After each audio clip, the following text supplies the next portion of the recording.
এরা উম্মে হাইমান, আমার কলিজা পেটে কান্না আসে। আমার সন্তান বাবারে দেখার জন্য মদিনায় আসে।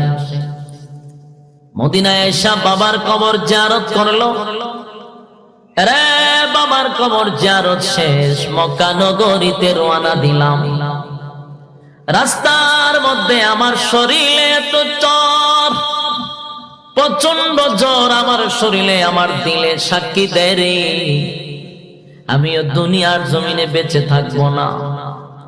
আমার কষ্ট লাগে, আমার এতিম সন্তানটা মা হারা হয়ে যাবে। বাবা হারাইলো, বাবারে দেখতে গিয়া মাও হারাইবে। উম্মে হাইমান, আমার সন্তানটা এতিম হয়ে যাবে। সন্তানটারে জড়ায়া ধইরা আমেনা কান্দে আর বলে, বাবা মুহাম্মদ, বাবারে দেখতে আইসা মারো হারাইবি। এই যে আমেনা কান্দে, 3 দিন ধরে একা দ্বারা ওনার শরীরে প্রচন্ড জ্বর। এক পর্যায়ে জ্বরে আক্রান্ত হইয়া আল্লাহর পয়গম্বরের আম্মা আমেনা মারা গেলেন। নবীজি একেবারে এতিম, মাও নাই বাবাও নাই। এই অবস্থায় আম্মা জানকে রাস্তার মধ্যে কবর দিয়ে ওই কাফেলা মদিনার দিকে রওনা দিল।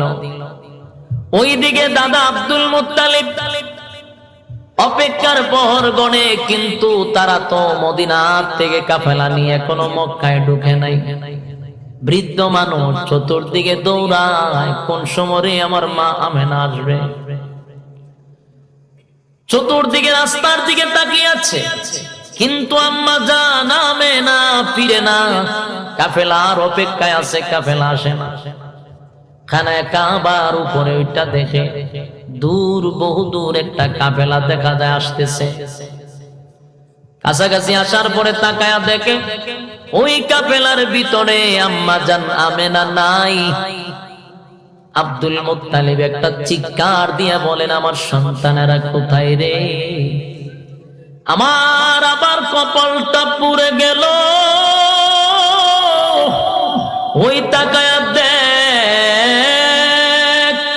কাফেলার মধ্যে আমার মা আমেনারে দেখা যায় না রে। এর দ্বারায় বোঝা যায় আমেনা ওই কাফেলায় না থাকার উদ্দেশ্য হলো আমার নাতি মাও হারায়া ফেলছে।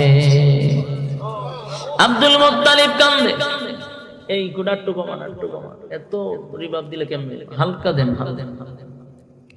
আব্দুল মুত্তালিব দৌড়ায় চতুর্দিকে।